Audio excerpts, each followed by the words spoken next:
sharing in our Bible study tonight. We're going to be in Ecclesiastes chapter 8 here in just a few moments. We'll finish up chapter 8 tonight and look at those review questions real quick, and then we'll probably move on into chapter 9 this evening. Most likely we'll have time to do all of that, and so hopefully we'll be able to accomplish that. If one of y'all came in here after Sunday night and stole the lens that I lost out of my glasses, I'd like to know. The no questions will be asked. If you just lay it up here on the front pew, we'll turn. But I literally have no idea. It fell out of my glasses, and my guess is there's a hole up in there where the microphones and stuff come up out of the bottom, and I have a feeling it went down in there and then rolled somewhere in the building. It's probably lodged somewhere over there underneath the flooring. But I've got a pair of readers up here that I can use from now. And that means I'm going to have to go see the doctor because my prescription's out. And so anyway, we'll figure it out. But if take me a minute to read slower tonight, you'll know why as we work through. Great to see everybody. Before we get into our study again, though, tonight, if you would, let's bow our heads together and share in a word of prayer. Our Father in heaven, thank you for the blessings that you give us, this opportunity to open our Bibles, to appreciate your wisdom and to know more of your will for us. And we understand the challenges that the writer of Ecclesiastes saw in this world, the difficulties that he experienced and what he witnessed in men, and the disappointment at times that created for him. And we just pray that we would learn how he reacted and what he learned from those scenes, and that we might be able to use that wisdom in our lives as well. Strengthen us in our study tonight. Guide us in every righteous endeavor. And we pray these things through thy Son's name. Amen. Okay, so let's jump back in here. About verse 14 is where I want to land with you this evening. We pretty much have talked about the first part of this chapter, and there's a few things here at the end of the chapter that I want to share with you, and then we'll like we said, we'll wrap this chapter up and then take a look at the questions, and then begin to look at chapter 9. And after all the things that he's said, right? He's seen the poor and rich face the same demise. He's seen wise men whose faces are just lit up because they feel like they've got an understanding of something, but that's vanity at times as well, he says. And so there's this for lack of just better descriptions, there's a somewhat cynical, right? There's this kind of cynical, you might even say pessimistic kind of description that the Ecclesiastes writer offers, and it's fascinating when you think about it, the difficulties that it presents. So we'll talk a little bit more about that. And then I got a question when we get into chapter 9, because he really gets pessimistic in chapter 9, and what might have guided that. But we'll wait until we get there. So verse 14, he says, "There is a vanity which is done upon the earth, that there be just men, unto whom it happeneth according to the work of the wicked. Again, there be wicked men, to whom it happeneth according to the work of the righteous. I said that this also is vanity." And again, not a new theme in some ways, right? Basically, he's seen good people face bad things, hardships, right? He's seen good people, righteous people face hardship.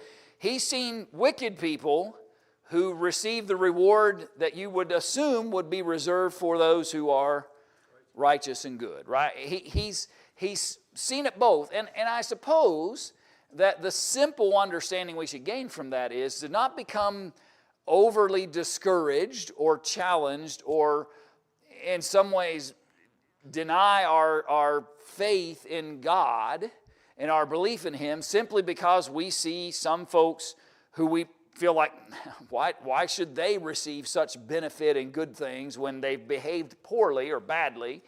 And why did this guy who's done good things in his life, why does he suffer some particular consequence? And so that's not a new theme for us. We've had those discussions in this book already. He says, "So then I commended mirth, because a man hath no better thing under the sun than to eat and to drink and to be merry, for that shall abide with him of his labor the days of his life." Now, here's the key, right? This has been the key. Every time you see that kind of transitional thinking, the key is, which God giveth him under the sun. I think you will find almost every time you see the writer say something positive, he'll qualify it by saying, that when God is in the equation, that's when the good, the real good, can come. And it doesn't mean that those who serve righteousness won't face hardship. It doesn't mean that you won't see the wicked prosper at times. It doesn't mean that somehow God has arranged this world in a way that nothing bad can ever happen to good people and nothing good could ever happen to bad people. What he's saying, though, is that we are better off, and our spirit is better off, and our mindset and faith and spiritual lives are better off when we attribute all that's good in our lives and the blessings that we have to God. When it's about us, we get frustrated, right? Because all we're trying to do is gain more, gain more, gain more. We're never content. But when we recognize it's all from the hands of God, then we recognize the benefit. Not only this book, but a lot throughout the Bible, like in the Psalms, some in the book of Job, you hear that topic and the stressing of that topic of why good things happen to bad people and bad things happen to good people. You see that all throughout the Bible. So I think that kind of tells us that it was made to be where it wasn't just going to be good happens to good, bad happens to be bad the entire time. Yeah, and this writer, obviously, he spends a lot of time, right, dealing with that, and you see it in other texts as well. So is there anything wrong with enjoying life? No, right. I think that's kind of what he's saying. If it's understood that God is the one benefiting, and right, when we realize that part of it, and it's not selfish ambition, it's not man trying to get smarter than God, it's not the pursuit of wisdom so I'm the smartest guy in the room. When all of those factors are set aside, then he says, then you can enjoy mirth. You can find, enjoy the fruit of your labor, he's said on other occasions, to appreciate the things that we have in life that God giveth us. When we put it in that perspective, then we can genuinely appreciate what God has done. Verse 16. So when I applied mine heart to know wisdom, and to see the business that is done upon the earth, for also there is that neither day nor night seeth sleep with his eyes. So when I was busy trying to figure everything out, how much did I sleep? None, right? I couldn't find sleep at night. I couldn't find sleep in the daytime. I couldn't find rest because all I did was spend my mind and my heart and my thinking were constantly given over to pursuing and knowing anything that I could. Then I beheld all the work of God, that a man cannot find out the work that is done under the sun, because though a man labor to seek it out, yet he shall not find it. Yea, further, though a wise man think to know it, yet shall he not be able to find it. You will never reach the fullness of the wisdom of God, right? You will never hit a pinnacle where you'll be able to fully grasp everything and every function and every purpose and every way that God works. So the writer says, so don't waste your time trying, right? Don't make yourself miserable trying to figure out things that you're just simply not going to figure out. Don't make yourself stay up at night and stay up all the day long with your mind just churning away because you're trying to understand things that are only intended, if you will, for the mind of God. Does God tell us everything? That sounds like a strange question, but I think it's important for us to realize this. He tells us what we need. That's right. God doesn't tell us everything. He tells us what we need, and in some senses, what he desires to share with us, right? His wisdom is infinite. Our abilities to grasp that are not possible, right? And so it's important for us to realize that it's futile and only frustrating and tiresome to just spin our wheels trying to figure out God and things that belong to him. Go ahead, Bob. Solomon is trying to tell us in verse 14 that the inequality of the results of people's actions is not based upon whether they're good actions or bad actions. It just happens. Yeah. And that's why we get frustrated, right? Because we see that as an inequality, and something must have caused it. There must be some meaning or reason, and the writer is very clear throughout the book. There's not always meaning to everything. There's not always reason to everything. Some things just happen. And good and evil aren't necessarily the cause all the time. Oh, the which is both of the wisdom and knowledge of God. How unsearchable are his judgments and his ways past finding out. Yeah. Paul said that. Paul said it. Yeah. He's right. I remember one time, when I was learning about the Godhead and trying to sort that out. Yeah. And then I'm thinking, wait a minute. Christ is on the cross, and he's talking to his Father. Is he talking to himself? Yeah. And you can rack your brain on things like that, and you're just wasting time. Yeah. Yeah. You're taking a finite mind and trying to understand an infinite issue, and yet we do it, right? And yet we do sometimes. I think we're very dissatisfied people sometimes when we want to know. I have to know. And we become very discouraged and frustrated because those answers just aren't there on many occasions. Go ahead, Christy. Deuteronomy 29:29, when it says, "The secret things belong to the Lord our God, but those things which are revealed belong to us and to our children forever." So they were talking about the Old Testament, but still it was the same concept. Sure. Yet the things God revealed is what he intended for us. And there are things that simply belong to God himself.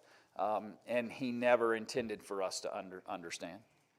It's like the saying goes, spin wheels till you turn crazy. Yeah.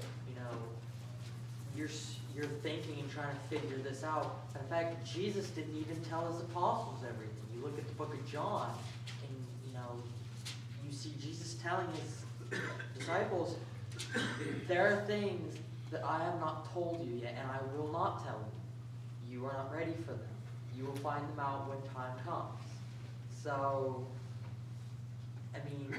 everything that you see his apostles, or you see his disciples tell, or Paul, you see anything that they say comes from the Holy Spirit. So it's what the Holy Spirit is telling them.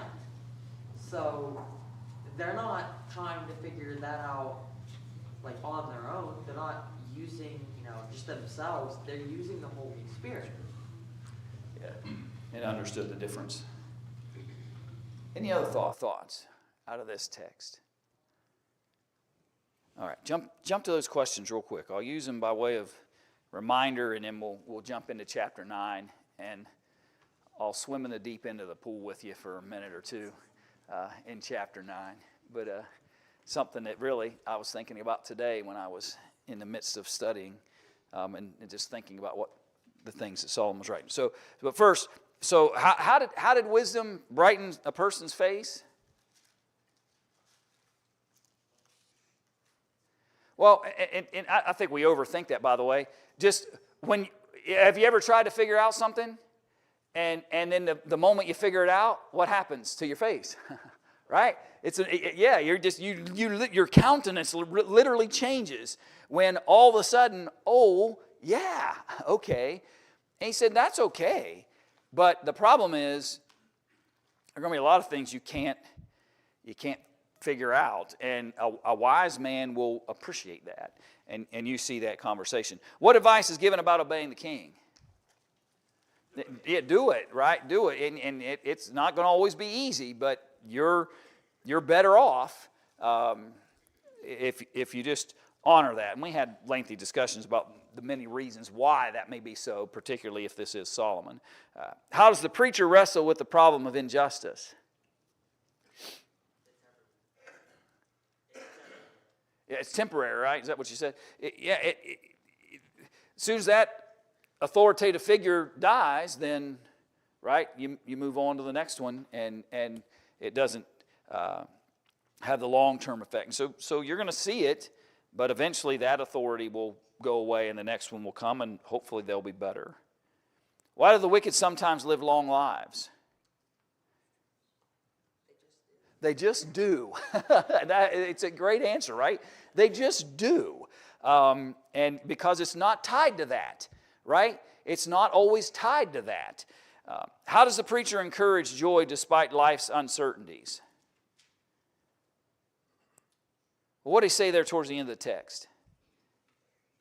Enjoy what? The things God gave you, right? Just appreciate the things that God gave you. That's in the midst of all this uncertainty and not understanding why certain things happen the way they do.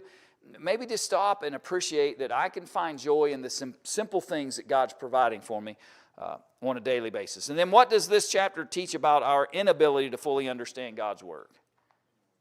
Question answers the question in some ways. Yeah, we can't, right? We don't.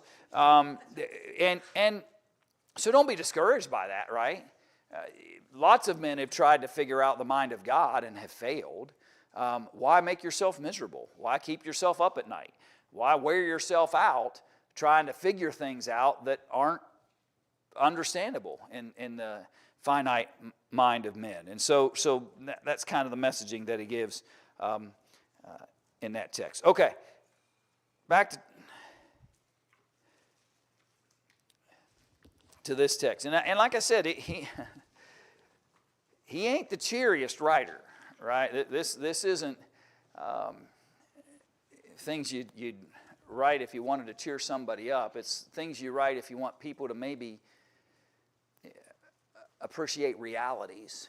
I suppose that would be a way you could describe what the writer's trying to do.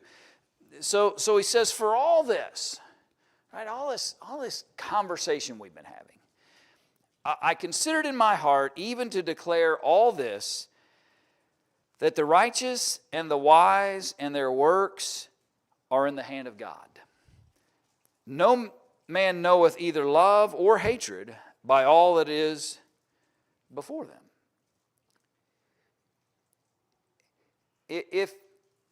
If you're searching out an understanding of love or its opposite, right? If you're trying to grasp those definitions by looking at the humanity that's in front of you, you're going to become confused, right? Because you would assume that those who are supposed to be righteous would always be engaged in things that would be qualified as love, right? And you would assume that the wicked would always be engaged in things that you would describe as that which is the opposite, which is hate, but it doesn't always happen that way. And now all of a sudden you're wondering, well, why doesn't it always happen that way? And the reason is because humanity isn't God. We behave and function very differently. If you want to understand love in its most pure and perfect way, then New Testament writers say God is love. And he even talks about the fact that to love God means that I must do what towards others? I have to hate, right? He shows us that opposite. He says, Jesus taught that, right? You can't come to Jesus if you don't hate father, mother, son, daughter, right? And you could almost, if you put yourself in that circle, you could almost hear the gasps, right? As Jesus would say something like that. You could almost hear people you take this huge gulp of air as they're thinking, I've got to hate my mother? I've got to hate my father? But what he's saying is, sometimes you got to disregard, right? Sometimes you got to prioritize. And I think the writer here is saying, listen, if you prioritize God in your thinking, then you'll understand the proper contrast between what should be loved and what should be disregarded, what should be honored and respected and what should be put aside. But if you're trying to learn that through human wisdom and human behavior, you'll never learn its purity. You'll never really understand. And then he reminds them, all things come alike to all. There is one event to the righteous and to the wicked, to the good and to the clean, and to the unclean, to him that sacrificeth, and to him that sacrificeth not. As is the good, so is the sinner, and he that sweareth, as he that feareth an oath. There is an evil among all things that are done under the sun, that there is one event unto all. Yea, also the heart of the sons of men is full of evil, and madness is in their heart while they live, and after that they die. Like I said, he's not the cheeriest guy. He's not going to be the guy you want to sit across the dinner table with, right? Because he's very blunt. He's very direct, and he's trying to convey certain realities. He said there are lots of folks who made every sacrifice that God commanded them to make, and they still died.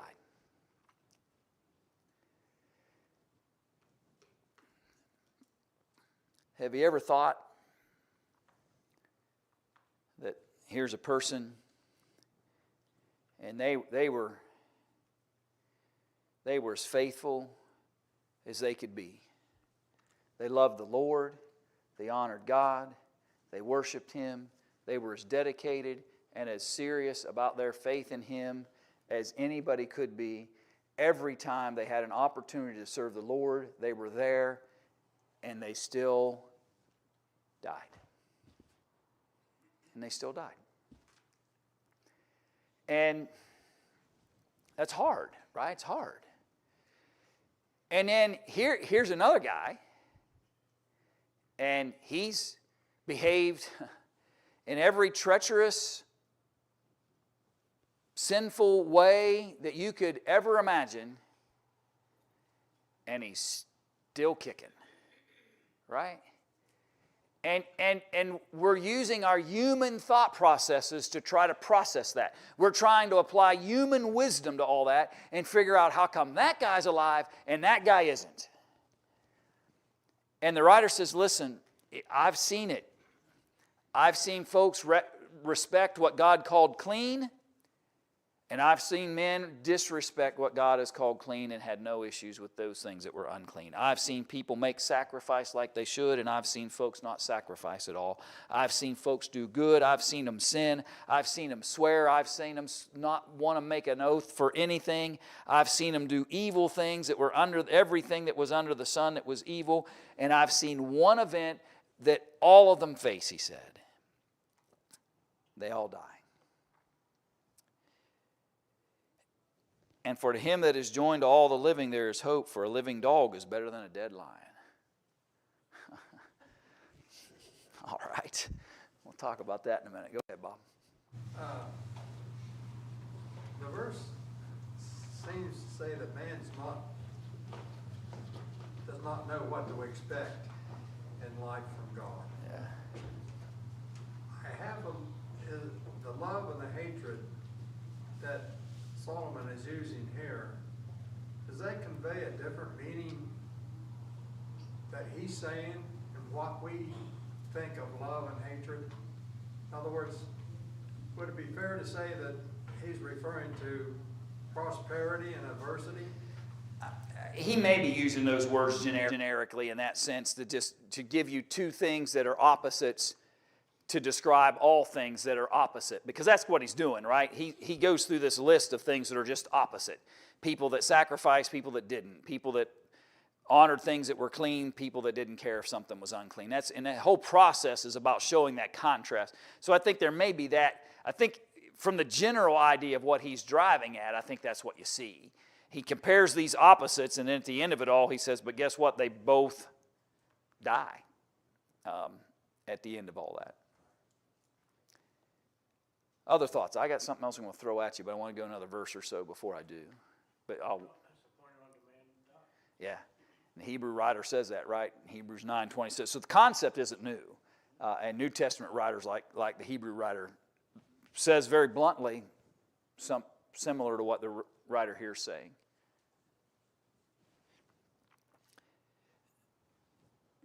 Very odd language, but for him that is joined to all the living, there is hope. While you're still living, you can, right? But for a living dog is better than a dead lion. For the living know that they shall die. Particularly which living, thinking about what the book has already taught us. Those who go where? He taught it earlier in the book. Who are the ones that know they're going to die? We spent 2 weeks on it. Those who go into the house of mourning. Those who go into the house of mourning, they know they're going to, right? They become reflective. They understand it because they're not out in the party house all the time. They go into the house of mourning. I'm just trying to show you that he's not throwing disjointed and disconnected thoughts at us. There's thread here. And so think about those things that we learned in that part of the study. For the living know that they shall die, but the dead, what? I don't know anything. Neither have they any more a reward, for the memory of them is forgotten. Now here's where I found myself today for a little while, thinking about this. And my question I asked myself that I started to look at was, at what point in time in the biblical narrative do people start thinking about the afterlife, if you will? Resurrection, eternity. Because he would almost, if you just left this alone in some ways, he would almost lead you to believe that what? You die and you're gone. And you're not just gone, but you're also, he said, forgotten. Because they glorify the law, they glorify the earthly realm, the possessions, Abrahamic covenant. And that was their mindset. That was their mindset. And then when Christ comes in, that's a slightly different ball game. Yeah. And here's why I bring it up. I found it easier to understand why he would say these kinds of things in a time period where they're still growing in their understanding of God's ultimate long-term plan of eternity. They are very earthly minded. They have an earthly covenant. They have an earthly law. They have an earthly connectivity to God. Here's this priesthood, and that's how we get ourselves in relationship with God. We've got this temple. Solomon wrote this. We've got this temple sitting here in the middle of Jerusalem, and we come to this temple, and that's where we activate all of our worship to Him. And so I got to thinking, and go home and do it if you love deep kind of research, kind of biblical study. Just go home and take a look and try to figure out, where do you start seeing in the Bible where they begin any kind of conversation about eternity and about the concept of resurrection. We know for fact that even by the time of Jesus' arrival, there were many Jews who still didn't believe in what? In the resurrection. Who were they? Those were the Sadducees, right? One of the tenets, if you will, that made you part of the clan or the sect of the Sadducees was you didn't believe in a resurrection. And so even well after Solomon, there were still portions of the Jews who didn't have a belief in certain aspects of what happens to us when we die. You really don't, I don't believe, start seeing a lot of discussion about it until you start getting into the prophecies of Isaiah and the prophecies of Daniel, and you begin to appreciate those prophets beginning to tell us a little more about what is ahead of us and what God's ultimate plans were. And I simply offer that to you, and you go home and deep dive it if you want to and think about it. But it helped me think, oh, okay, maybe even if this is Solomon, you're early, right? You're early in their processing and understanding of certain concepts. And for him, this may be very literal in his mind. That when you're done, you're done. And the idea of something to come afterwards may not have been a fully appreciated teaching. And we're so accustomed to it because the entire New Testament's about it, right? Really, the entire New Testament is about three things: the death, the burial, and the resurrection of Jesus, right? Those three elements are the most important, or that's not even the right language to use in relationship to it in some ways, but they're the central theme of everything the New Testament shares. It's to get us from the birth to the death of Jesus, to witness his resurrection, and then everything that was taught after that point. And that new birth and that new life that's come because of his resurrection, and the evidence that brought that it's real, that Solomon may not have fully understood at the time he wrote that, even though he's the wisest guy on the earth at the time. Go ahead, Laura. It just popped in my head. Do you think that's why God was more hands-on then? Because, I mean, now, it's more of immediate type things with them, and for us, it's more of a future. Do you know what I mean? He gave us this thought of this is what's going to happen to when we die. You know, we have that thought of the future, what will happen. And I think in some ways I believe God was more hands-on with them. It's probably more to do with the fact, though, that he had a heritage that he needed to use in order to get to Jesus. And so sometimes he had to really very directly intervene to make sure that process, if you will, came to fruition. But he does transition by the time you come to in the days of Jesus, and then under the new covenant, there's a different kind of approach that God has with men. And I think it's partly because what had been veiled, that's the New Testament language, what had been veiled prior has now been opened, and we can see much more clearly now what God intended and planned, and even the things that he had promised through Abraham. You can see those even more. I would say Jesus is definitely the key, because even today, those who don't know Jesus are still in that exact same situation.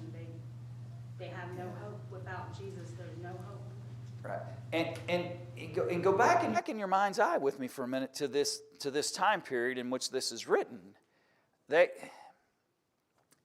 Even if they had a